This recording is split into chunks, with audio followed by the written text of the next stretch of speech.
He swung his fist at our family reunion, right in front of my mother and my 3 brothers. The sound that followed wasn't from knuckles meeting flesh, but from a promise: this ends tonight. I had a body cam hidden in my shirt button, GPS tracker on his truck, and an emergency order already drafted on my phone. All I needed was one hit to activate everything. My brothers didn't just fight back. They opened safes, pulled files, and unsealed the lips of neighbors who'd been silent for too long. My name is Harper Lane, and I've spent the last 10 years learning how to document everything. First in the Army as a logistics officer, now as an internal investigations lead at Triarch Compliance in Denver. When my grandmother called about the family reunion in Red Bluff, her voice carried something beyond the usual guilt trip. "Harper, honey, I need you to come home. Need you to see with your own eyes." The 3-hour drive from Denver gave me too much time to think. Red Bluff. Colorado population 8,000 on a good day hadn't changed much since I'd left for basic training 14 years ago. Same dusty streets, same gossip mill disguised as concern.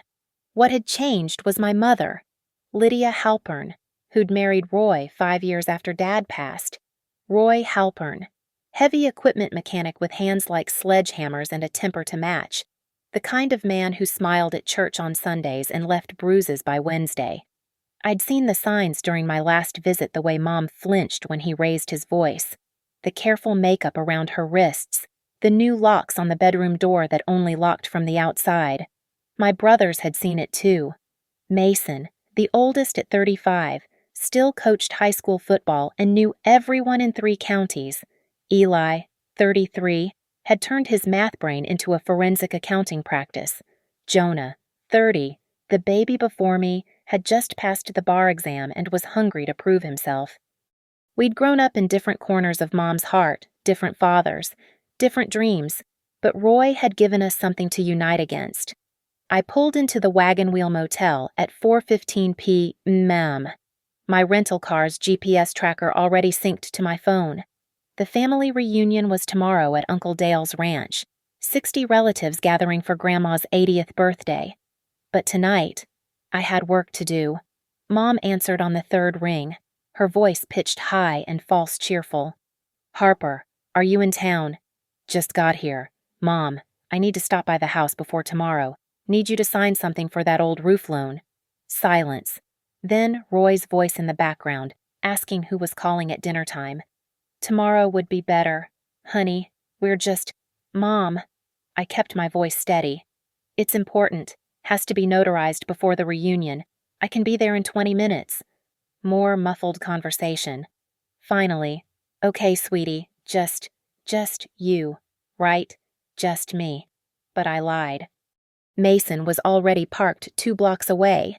Eli had remote access to Mom's laptop installed during his last computer maintenance visit.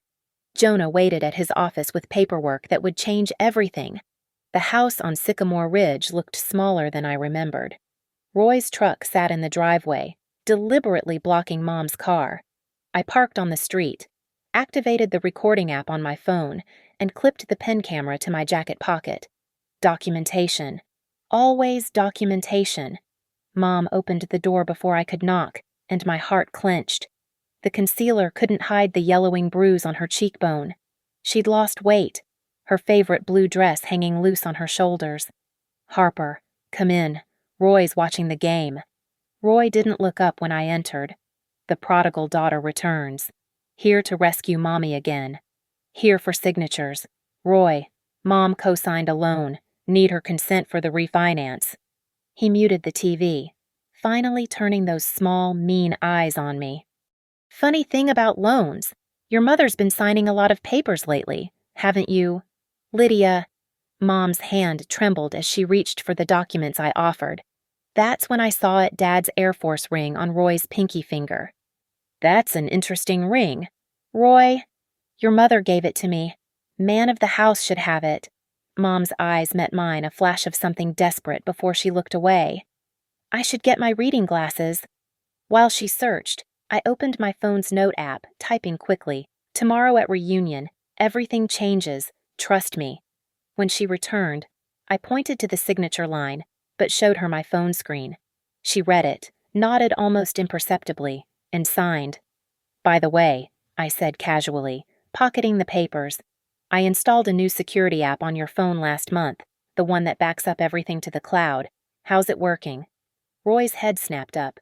"What app? Just keeping Mom safe." I smiled at him. "You never know what might happen these days. Better to have evidence than need it." The threat hung between us. Roy stood slowly, all 6 feet 3 inches of barely contained violence. "Think you're smart, don't you? Coming here, stirring up trouble."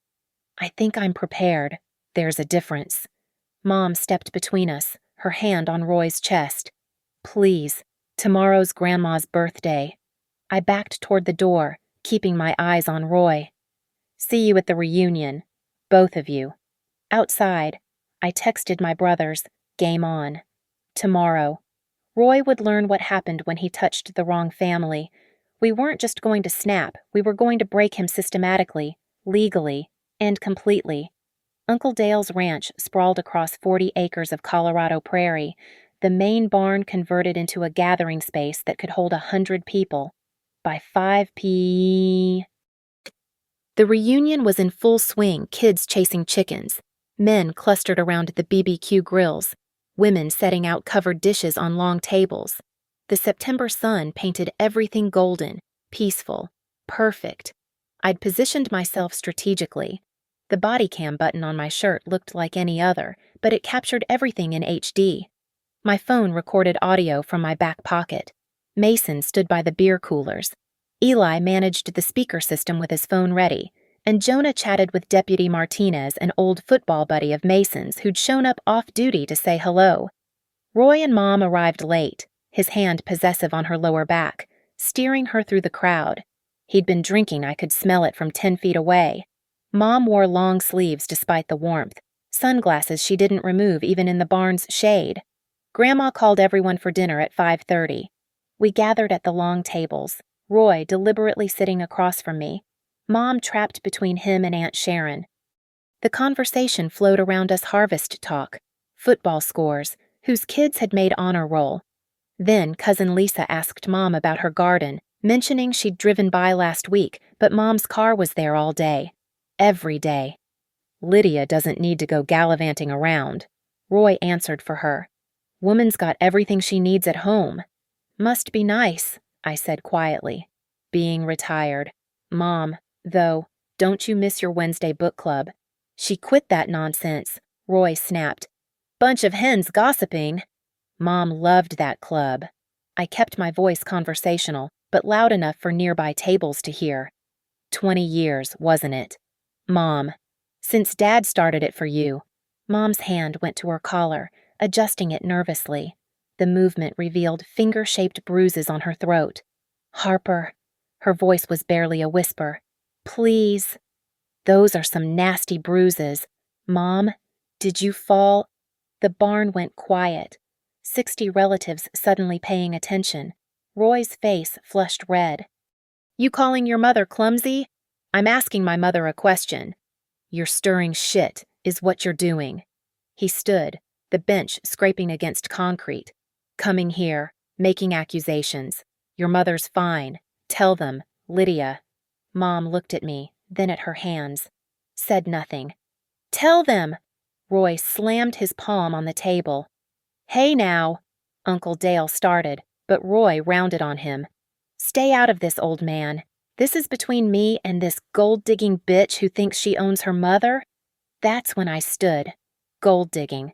That's interesting. "Roy, speaking of gold, is that Dad's championship ring on your finger? The one Mom said went missing." "Your mother gave." "Mom." I turned to her. "Did you give Roy Dad's ring, the one you told me someone stole from your jewelry box?" The entire family held its breath. Mom's eyes filled with tears. I don't remember." "Lying bitch."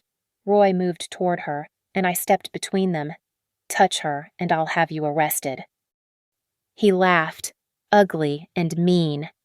"With what proof, your word against mine?" "No," I said calmly. "With this recording, and the photos of Mom's bruises, and the documentation of you isolating her from family." And the slap came fast, his open palm connecting with my cheek hard enough to snap my head sideways. The sound echoed through the barn like a gunshot. For a heartbeat, nobody moved. Then 3 things happened simultaneously. Mason's hand clamped around Roy's wrist before he could wind up for another hit. That's assault. Roy, on camera. Eli's phone connected to the Bluetooth speakers, flooding the barn with Roy's voice from a recording, "Teach you to keep your mouth shut." "Lydia, next time it won't be just a slap." Jonah appeared with Deputy Martinez, who already had his cuffs out. "Mr. Halpern, I'm going to need you to turn around." "This is bullshit." Roy tried to wrench free from Mason's grip. "She provoked me. Everyone saw it." "Everyone saw you hit her." Grandma's voice cut through the chaos. She stood slowly, all 4 feet 11 inches of matriarch authority, in front of 60 witnesses, including a peace officer. Deputy Martinez stepped forward. "Roy Halpern, you're under arrest for assault. You have the right to remain silent." "Lydia," Roy shouted at Mom, "tell them this is a misunderstanding." But Mom was walking toward me, tears streaming down her face. She pulled off her sunglasses, revealing a black eye beneath the makeup.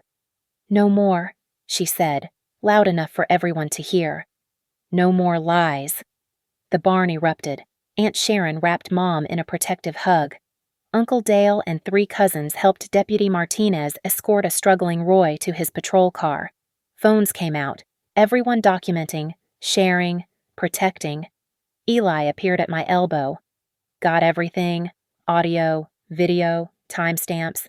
Already uploaded to 3 different clouds." Jonah jogged over, phone in hand. "Emergency protective order." "Judge Kelly's on standby. She'll sign it within the hour." "Mom," he turned to Lydia, "you're staying with Aunt Sharon tonight. Tomorrow we file for the permanent order." Mason returned from the patrol car, knuckles white but hands steady. "Martinez is taking him to county. He'll be held until arraignment Monday morning." I touched my stinging cheek, knowing it would bruise beautifully for the photographs. "This is just the beginning. Mom, we're going to bury him with paper. Every forged signature, every stolen item, every single crime he thought he got away with." Mom pulled me into a hug, whispering in my ear, "Your father would be proud." Around us, the family closed ranks. Roy had made a fatal error. He'd shown his true face in public to the people who'd protected Mom since before she was born. Tomorrow, we'd begin the real work. Tonight, for the first time in years, Mom would sleep without fear. Sunday morning, 7 a.m. sharp. We convened at Jonah's law office on Main Street. Mom sat between Aunt Sharon and Grandma, looking fragile but determined. My brothers and I had worked through the night, and the conference table showed it laptops, printed records, coffee cups, and enough evidence to destroy Roy Halpern completely. "First move," Jonah began, sliding documents across the table. "Emergency protective order was signed at 9:45 last night. Roy can't come within 500 feet of Mom, the house, or any of us. But that's just the start." He produced another stack. "This is a motion to freeze assets. Roy's been draining Mom's accounts. We need to stop the bleeding immediately." Eli opened his laptop, turning it toward Mom. "Speaking of bleeding, let's talk numbers. In the last 18 months, Roy's withdrawn $37,000 from your joint account. Cash only, always just under the reporting limit." Mom gasped. "So, 37,000. ATM withdrawals, casino runs, and look at this." Eli clicked through spreadsheets. "He bought a compressed air system for 12,000. Told you it was 3,000. Right. The receipt shows he paid cash." "Your cash." Mason spread out a hand-drawn map of the neighborhood. "I spent last night making calls. The Johnsons saw Roy hit you in the driveway last month. They have Ring doorbell footage. Sarah at the pawn shop, Roy's been bringing in your jewelry. She photographed everything because she suspected they were stolen." "Mom's jewelry." I leaned forward. "Mom, check your box." Lydia's hands shook. I've been afraid to look. He said I was getting forgetful, misplacing things." "Gaslighting," Jonah said firmly. Add psychological abuse to the list. Now, Mom, I need you to sign these. He arranged 5 documents. Power of attorney for financial recovery. Authorization for us to access your credit reports. Consent to retrieve security footage from your bank. And formal theft charges for the jewelry. Theft charges. Mom hesitated.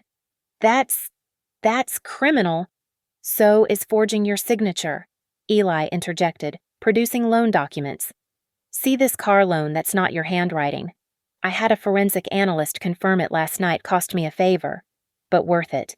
Roy bought himself a Harley with a loan in your name. I pulled out my phone, connecting it to Jonah's TV screen. Let's talk about the digital trail. Mom, remember that app I installed? It's been backing up everything.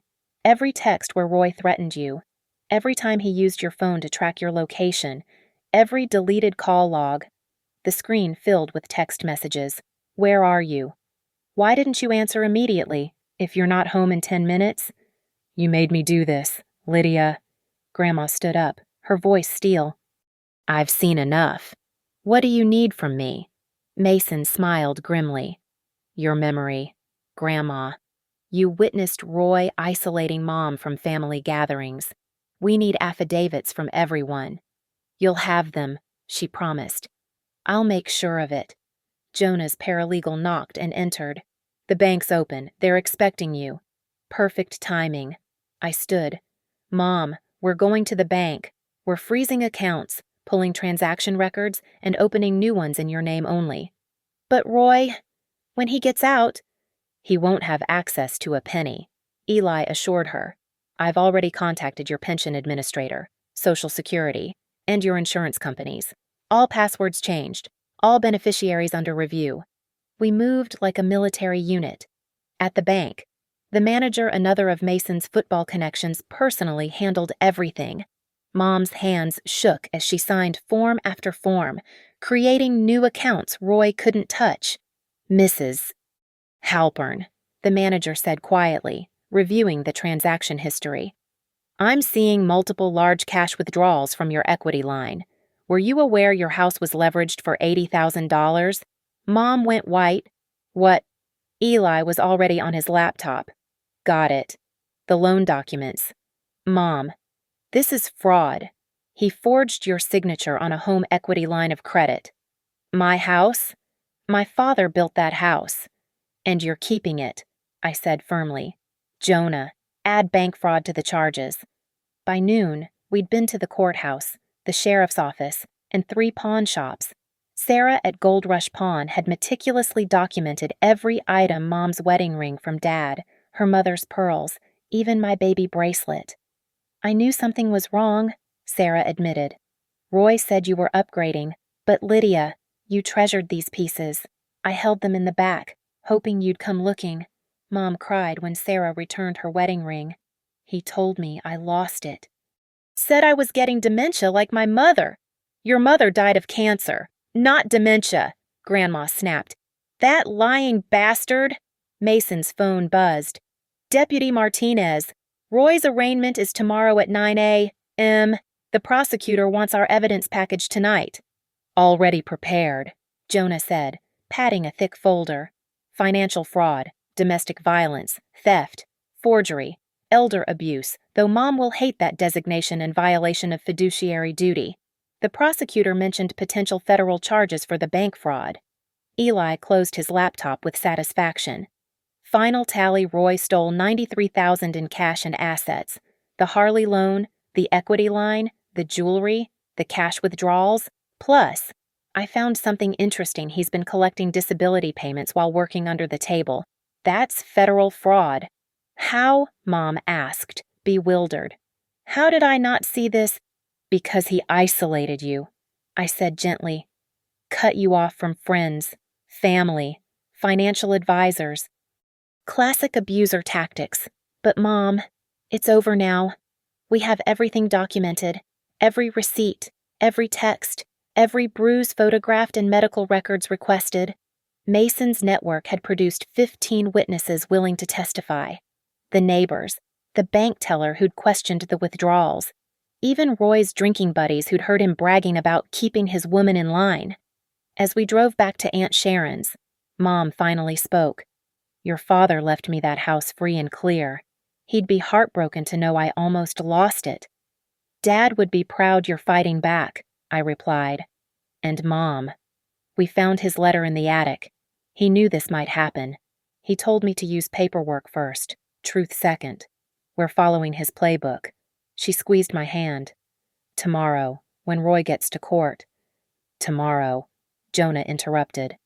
"Roy discovers what happens when you mess with a family of fighters, legal fighters, but fighters nonetheless. The war wasn't over, but we'd won the first battle. Roy thought he'd broken us. Instead, he'd united us, and we had receipts for everything. Monday afternoon, 2 p.m. We stood in Mom's house with Deputy Martinez and a locksmith. Roy had been arraigned that morning, released on bail with strict conditions: no contact, no return to the property, surrender all firearms. His brother Dale had posted the $20,000 bond, shooting us dirty looks as they left the courthouse. 20 minutes, Martinez said. Get what you need, document everything. The house felt different without Roy's menace filling it. Smaller, somehow. Sadder. Mom walked through like a ghost, touching walls, straightening pictures he'd knocked askew. Start with the bedroom, I directed. Mason and Eli headed upstairs while Jonah and I tackled Roy's office, a converted den where he'd forbidden Mom to enter. Jesus, Jonah whistled, pulling out credit card statements. Mom, did you know you had a Cabela's card? $12,000 in hunting gear. I don't have, Mom started, then stopped. Of course, another forgery. I jimmied the locked filing cabinet with skills the Army shouldn't have taught me. Inside more credit cards, loan documents, and a will dated last month leaving everything to Roy. Mom, did you sign this? She examined it, face paling. That's not even close to my signature. He was planning to. Don't think about it. I interrupted. Just another felony charge. Mason's voice boomed from upstairs. Found something. We rushed to the bedroom. He'd pulled away a loose ceiling panel, revealing a hidden space. Inside, Mom's missing jewelry. $4,000 in cash, 3 guns, and an envelope. The envelope made my blood freeze. Photos of Mom sleeping, taken from various angles. Dates written on the back going back 2 years. The final photo showed her unconscious in bed, Roy's hand visible holding pills next to her. He was drugging me, Mom whispered. Those nights I couldn't remember. Eli was already photographing everything. This is evidence of premeditation. Jonah. Attempted murder. Potentially. At minimum. Poisoning. Jonah's face was granite. Mom, we need to get you tested for substances. Today. I opened the closet safe Roy had bragged the combination was the day he became man of the house. Mom's father's death date. Inside Dad's military medals, his Purple Heart, his service weapon, all things Mom thought were lost in a break-in 3 years ago. The break-in, Mom said slowly. Roy filed the insurance claim, collected $8,000 for stolen items that he had all along. Insurance fraud, Jonah added to his growing list. But the real revelation came from an unexpected source. In the back of the closet, wrapped in plastic, a stack of letters. Those are mine, Mom said, reaching for them. From your father when he was deployed. I recognized Dad's handwriting immediately, but one envelope stood out unopened, addressed to me, dated a month before he died. Mom, did you know about this?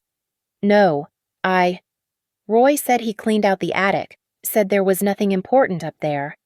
I opened it carefully. Dad's familiar scrawl filled 2 pages. Harper, if you're reading this, something's happened to me and your mother needs protecting. I've been watching Roy Halpern circle like a vulture.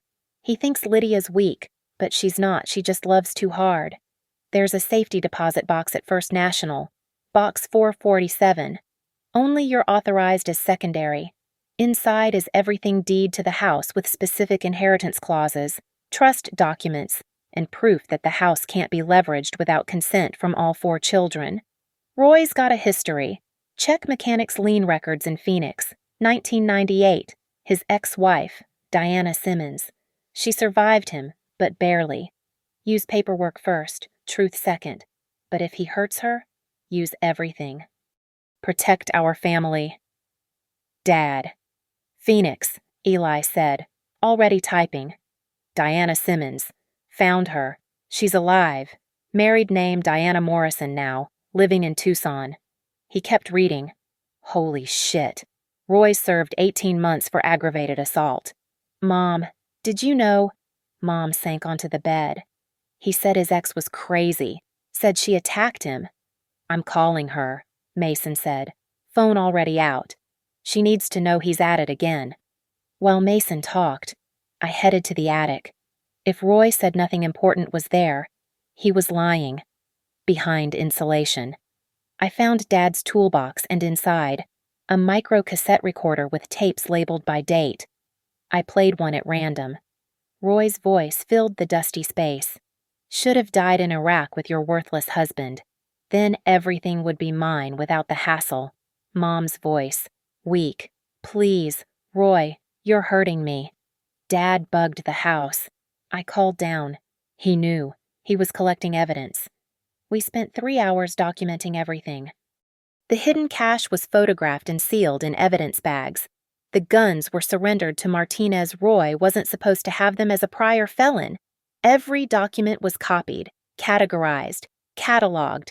At the hospital, Mom's blood work showed traces of Ambien and Xanax, neither prescribed to her. The ER doctor, horrified, immediately documented it as poisoning and called the police. That evening, back at Jonah's office, Diana Morrison joined us via video call. She looked older, tired, but fierce. I've been waiting 16 years for someone to call, she said. I have police reports, hospital records, photos. He nearly killed me, but the prosecutor plea bargained down, said I was partially at fault for provoking him. Would you testify? Jonah asked. In a heartbeat. And Harper. Your father reached out to me years ago, warned me Roy was sniffing around your mom. He gave me his lawyer's contact in case anything happened to him. Mom started crying. He knew. Tom knew and was trying to protect me even then. Dad protected all of us, I said, holding up the safety deposit box key I'd found taped inside his toolbox. Tomorrow, we find out what else he left us. Mason hung up his phone. That was the FBI. The bank fraud crosses state lines. Roy was moving money to Nevada casinos. They're taking the case. Eli grinned. And I just found his hidden crypto wallet. $50,000 in Bitcoin, purchased with Mom's retirement fund. Digital breadcrumbs everywhere. How much evidence do we have? Mom asked. Jonah gestured to the boxes filling his office. Enough to put Roy away for 20 years, maybe more. But I knew Roy wouldn't go quietly. His brother Dale had already called twice, threatening lawsuits. Tomorrow, we'd open Dad's safety deposit box. Tonight, we'd prepare for war.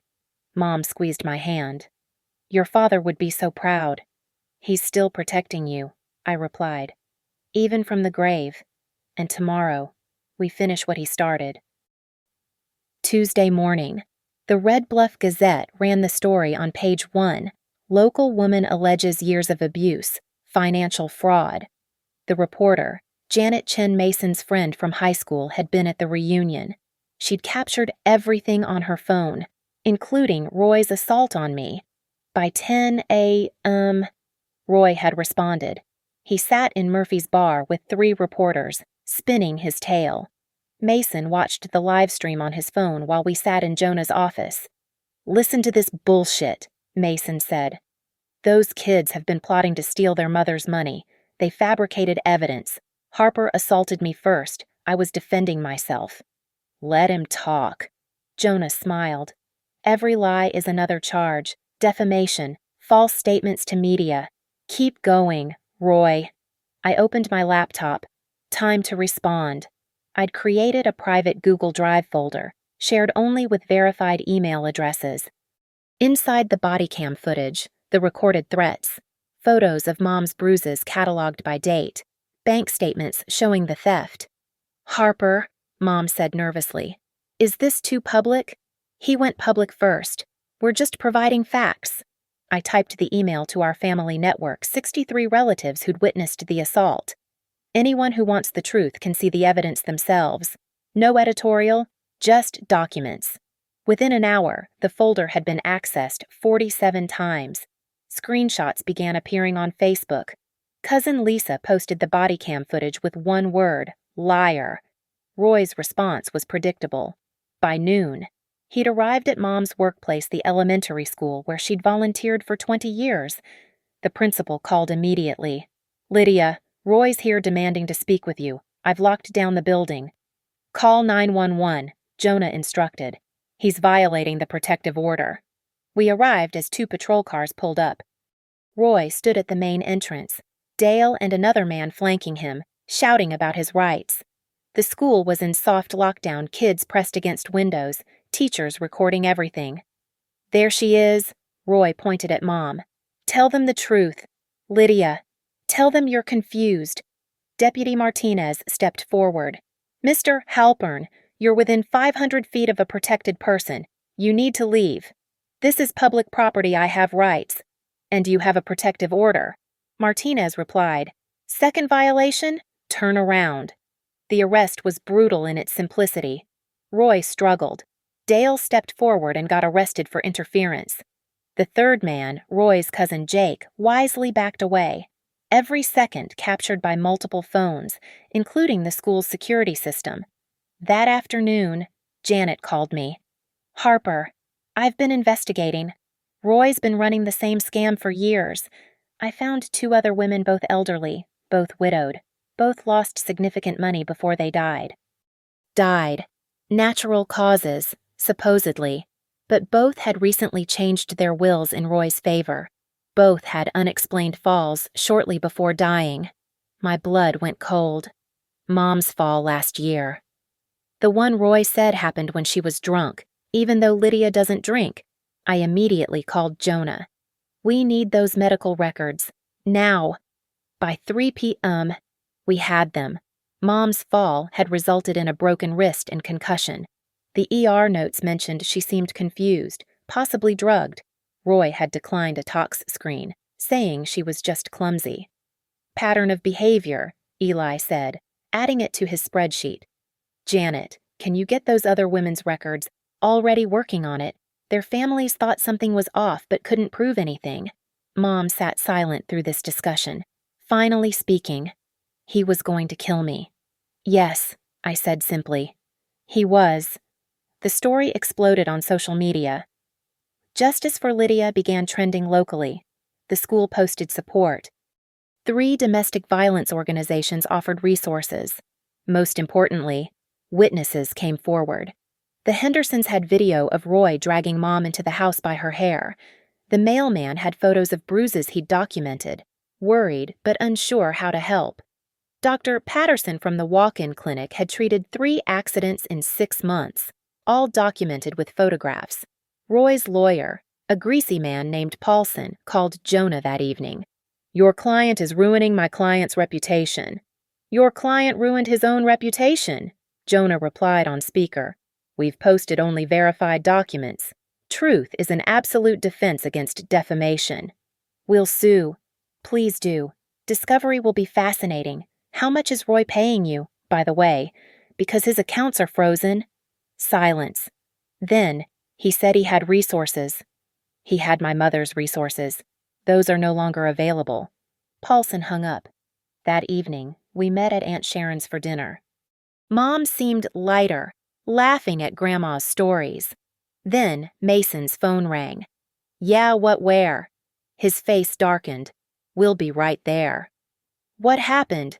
"Roy's out on bail again, and he's at the house with a gas can." We called 911 while racing to Sycamore Ridge, 3 blocks away. We could see the smoke. But it wasn't the house burning. Roy had set fire to the garage, specifically to Dad's workshop that he'd claimed as his own. Fire trucks arrived as we did. Roy stood in the driveway, laughing. "Just burning my own property. Man's got a right to clean his garage." "That's not your property," I said, filming him. "That's Mom's garage. You're committing arson." "Prove it, bitch." but the fire chief was already examining the scene.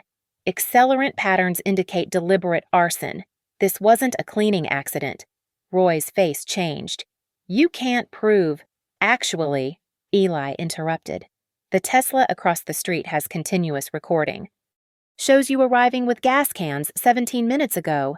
The neighbor, Dr. Kim, nodded. Already saved the footage. Martinez arrived, looking exhausted. Roy Halpern, you're under arrest for arson, violation of protective order, and property destruction. This is harassment, Roy screamed as they cuffed him for the third time. I'll sue all of you. Get in line, I replied. As the fire trucks worked, Mom walked to the smoldering garage. Inside, Dad's tools were destroyed, his workbench charred, but the concrete floor had protected something Dad's old safe, built into the foundation itself. He didn't know about that one, Mom said quietly. Your father installed it himself. Inside, wrapped in fireproof fabric, more recordings, more evidence, and a photo of our family from before Roy, all 6 of us smiling at Christmas. Janet appeared with her cameraman. Lydia, would you like to make a statement? Mom looked at me, then at my brothers, finally at the destroyed garage. Yes, I would. She faced the camera, shoulders straight.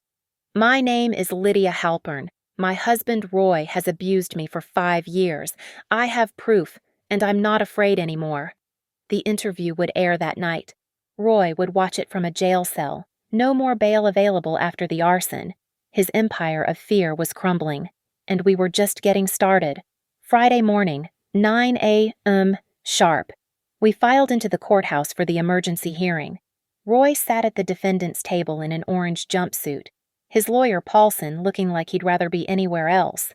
The prosecutor, Ada Catherine Walsh, had our evidence organized into neat piles that covered her entire table. Judge Patricia Kelly, known for her no-nonsense approach to domestic violence cases, reviewed the documents. Mr. Paulson, your client faces 17 state charges and potential federal indictment. Does he understand the gravity? Your Honor, my client maintains his innocence. Your client set fire to property while out on bail. Judge Kelly interrupted. Let's discuss reality, not fiction. Walsh stood. Your Honor, we're requesting remand without bail. Mr. Halpern has demonstrated escalating violence, violation of protective orders, and destruction of evidence through arson. That fire was an accident. Paulson tried. I have 37 minutes of Tesla footage showing your client methodically spreading accelerant. Walsh replied, plus witness testimony, fire marshal reports, and his own words on camera claiming he was burning his property. Judge Kelly turned to our table. Mrs. Halpern, I understand you wish to address the court. Mom stood, Jonah beside her. Yes, Your Honor. Proceed. Mom's voice started weak but grew stronger. Roy isolated me from family, stole my father's inheritance, drugged me without my knowledge, and beat me regularly. I have medical records, photographs, and recordings. But more than that, I have proof he's done this before. Diana Morrison appeared on the courtroom's video screen from Arizona. Judge Kelly had approved her remote testimony. Your Honor, Diana began. Roy Halpern nearly killed me in 1998. Same pattern isolation, financial theft, escalating violence. I barely escaped with my life. Roy erupted. That lying bitch, Mr. Halpern. Judge Kelly's gavel cracked. Another outburst and you'll be gagged. Walsh continued.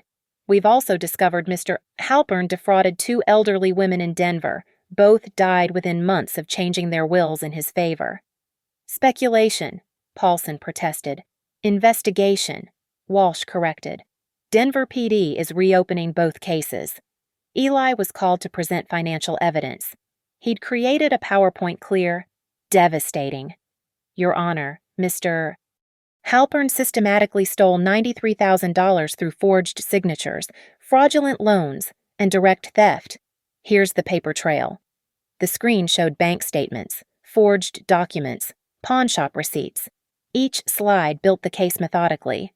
Furthermore, Eli continued, Mr. Halpern collected $48,000 in fraudulent disability while working under the table. That's federal fraud. Judge Kelly looked at Paulson. Does your client have any legitimate defense? Paulson shuffled papers. We're willing to discuss a plea arrangement. Now he wants to deal, I whispered to Jonah. Roy grabbed Paulson's arm, hissing frantically. Paulson stood. Your Honor, perhaps we could have a recess to discuss. No, Mom said, standing again.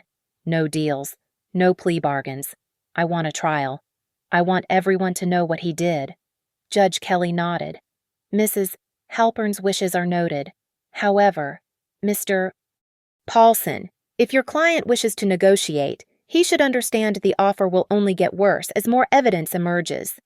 What evidence? Roy shouted. It's all lies. Walsh smiled coldly. Mr. Halpern, are you aware your brother Dale has been cooperating with federal investigators? The courtroom went silent. Roy's face drained of color. Dale would never. Dale's facing conspiracy charges for helping you hide assets.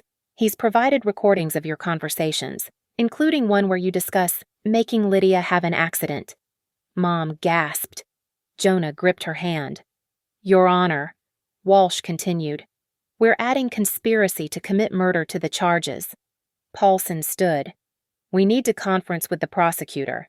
Sit down, Roy snarled at his lawyer. I'm not admitting anything. Judge Kelly leaned forward.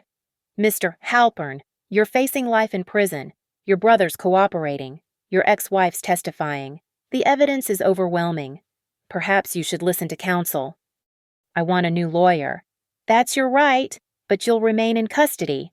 Bail is revoked permanently.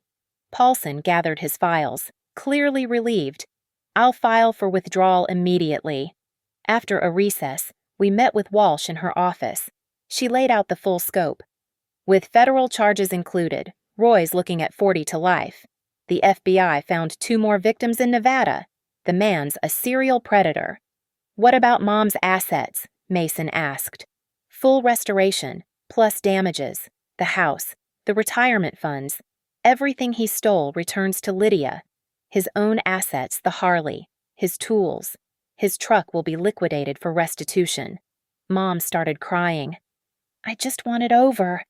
If he takes the deal, I'm offering guilty plea. Full confession.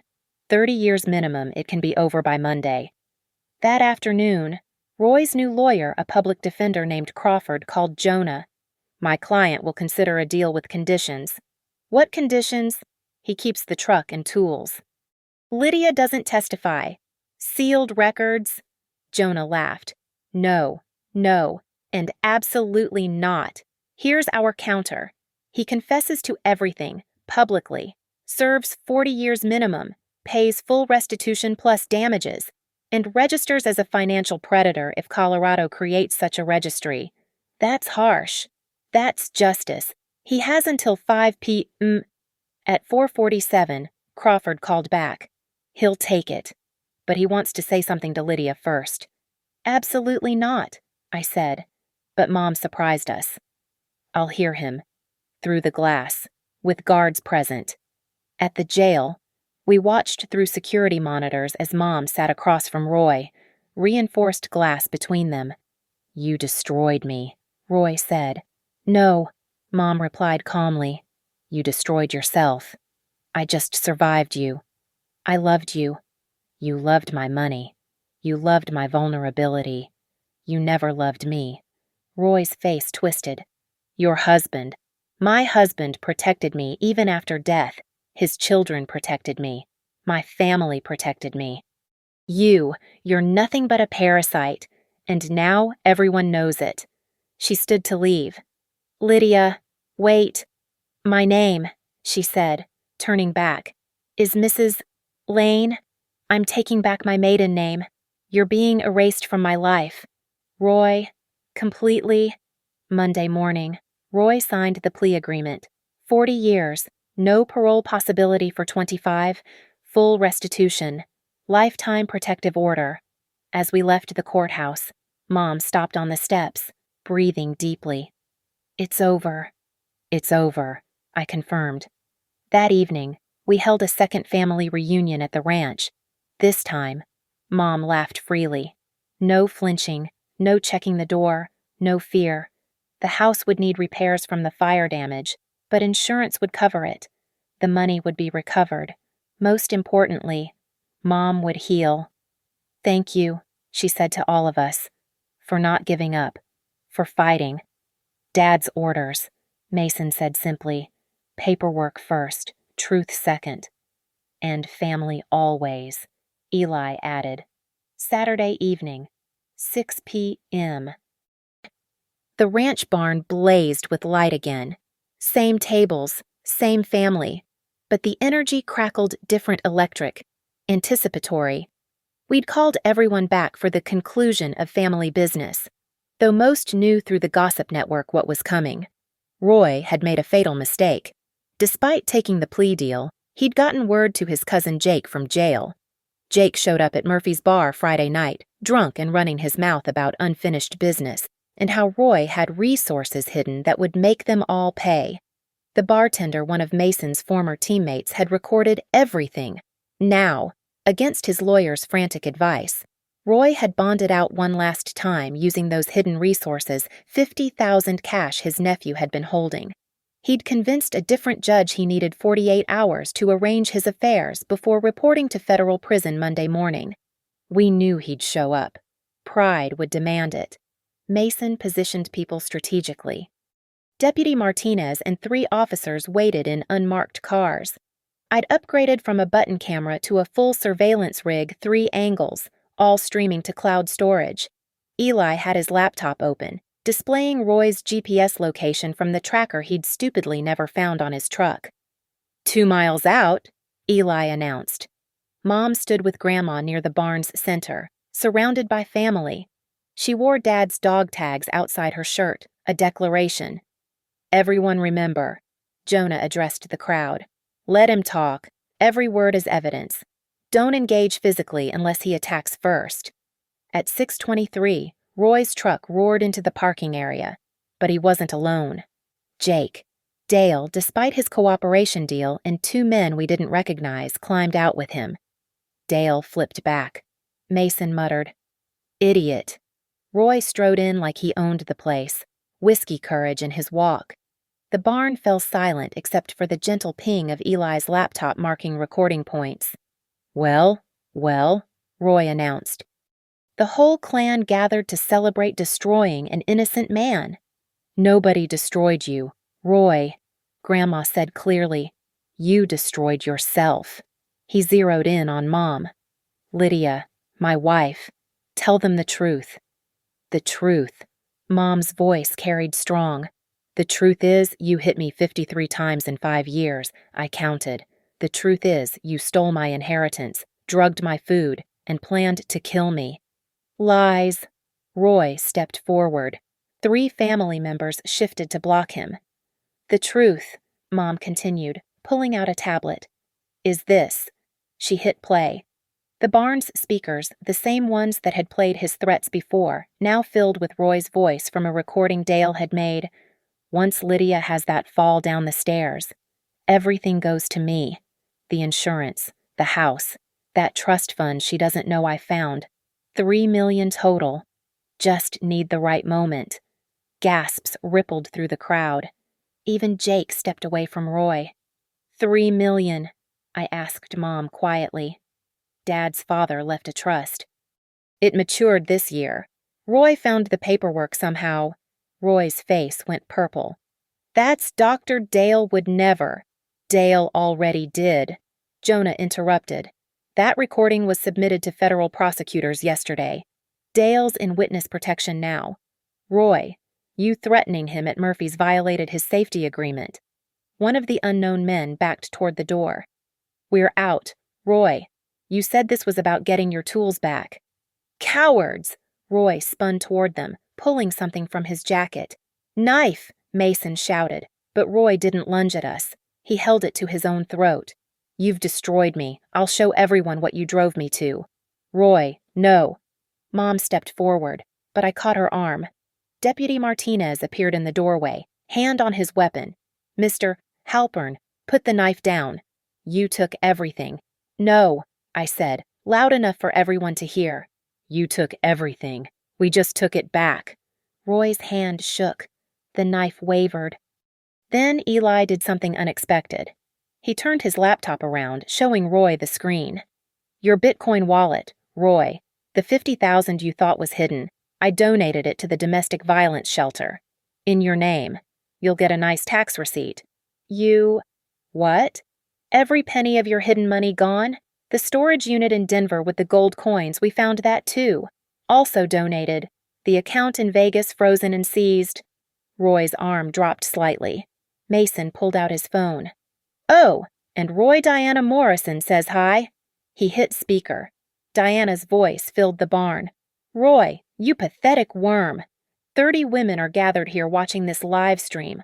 All survivors. All cheering your downfall. You're done. The knife clattered to the floor. Roy dropped to his knees, sobbing not with remorse, but with rage and self-pity. Cuff him, Martinez ordered. As they pulled Roy to his feet, he made one last attempt. Lydia, I loved you. Doesn't that count for something? Mom walked close, staying just out of reach. Love doesn't leave bruises. Roy, love doesn't steal. Love doesn't plan murder. She pulled out the wedding ring he'd forced her to wear. Love doesn't do this. She dropped it at his feet. But hate does this, she continued, pulling out a folder. Divorce papers, already signed by a judge, emergency dissolution based on attempted murder. You're not my husband. You're nothing to me. Roy lunged, but Martinez and another officer were ready. They took him down hard, face first into the barn floor. This time, the cuffs went on with federal authority. Roy Halpern, Martinez announced. You're under arrest for violation of bail conditions, witness intimidation, possession of a weapon while under indictment, and attempted assault. Your plea deal is void. Crawford, the public defender, appeared in the doorway, out of breath. I tried to stop him. Your Honor. He addressed someone behind him. My client acted against counsel. Judge Kelly walked in, still in casual clothes but carrying full authority. I was having dinner next door when I heard the commotion. Mr. Halpern, you just violated every term of your agreement. Trial starts Monday, no deals. As they dragged Roy out, he screamed threats, promises, pleas. Nobody listened. Jake and the 2 strangers were arrested as accomplices. The family stood united, unbroken. Mom turned to face everyone. It's finished. We won. But I had one more card to play. Actually, Mom, there's something else. I pulled out the documents from Dad's safety deposit box. Dad didn't just protect you. He protected all of us. The house. It's in an irrevocable trust. Has been since before he died. Roy never could have taken it. Dad made sure. Mom collapsed into a chair, crying with relief and grief. He knew. He always knew. And there's more, Jonah announced. The FBI called. Those 2 women in Denver. They had families who've been fighting for justice. Roy's going to face federal murder charges. Life without parole, Eli added.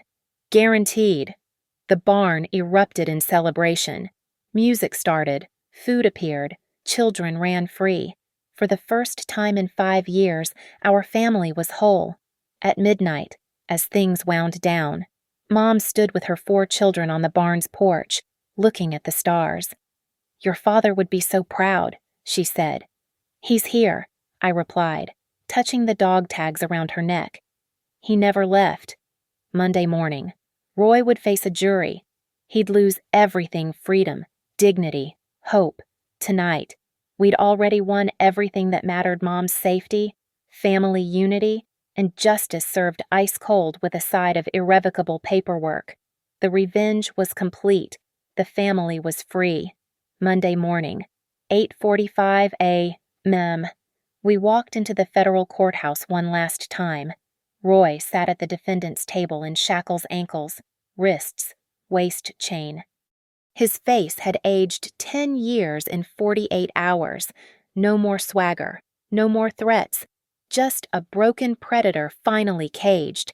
Judge Kelly had recused herself from the federal case, replaced by Judge Marcus Thompson, known for maximum sentences in domestic violence cases. The prosecutor, federal attorney David Park, had assembled a case that would be taught in law schools. The defendant faces 43 federal charges, Park announced. Financial fraud, attempted murder, interstate commerce violations, RICO predicates for pattern criminal enterprise. Roy's new lawyer, court-appointed since he'd burned through his hidden money, made a futile attempt. Your Honor, we request a psychiatric evaluation. Denied, Judge Thompson replied. Sociopathy isn't insanity. Counselor. The evidence presentation was swift, devastating. Diana Morrison testified via video. The two Denver families presented their cases. 14 witnesses from our family reunion. The recordings, the documents, the medical records, an avalanche of proof. But the moment that sealed Roy's fate came from an unexpected source. Dale, despite his Saturday night betrayal, appeared on video from witness protection. I helped my brother because I was scared of him, Dale testified. He's hurt everyone who ever loved him. He told me killing Lydia would be easy just like the others. The others, Park prompted. Denver, Phoenix before that. He said practice makes perfect. Roy tried to stand, but the chains held him. You lying bastard. You were in on it.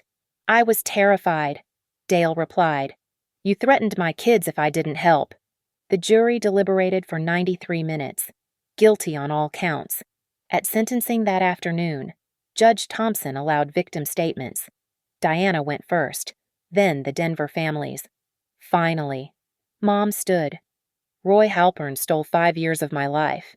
He isolated me, beat me, drugged me, and planned my murder. But he failed to understand one thing. Family. My children saved me. My husband, even from beyond, protected me. Roy has no family. He destroyed every relationship he ever had. That's his real punishment, dying alone, knowing he was defeated by love. Judge Thompson nodded. Roy Halpern, you're a serial predator who targeted vulnerable women. You showed no remorse, no acknowledgement of guilt. I sentence you to life in federal prison without possibility of parole, consecutive to your state sentences. You'll die in custody. Roy's scream echoed through the courtroom as they dragged him away. The last we ever saw of him was his orange jumpsuit disappearing through a steel door. Outside the courthouse, media waited. Mom, wearing Dad's dress uniform jacket over her shoulders, spoke clearly. Domestic violence thrives in silence. Speak up. Document everything. Trust family. Justice is possible. We drove straight from the courthouse to the cemetery. At Dad's grave, Mom placed the wedding ring she'd taken back from Roy into the earth beside the headstone. It's over, Tom, she whispered. You can rest now. Mason, Eli, Jonah, and I stood with her as she placed fresh flowers, yellow roses, Dad's favorite.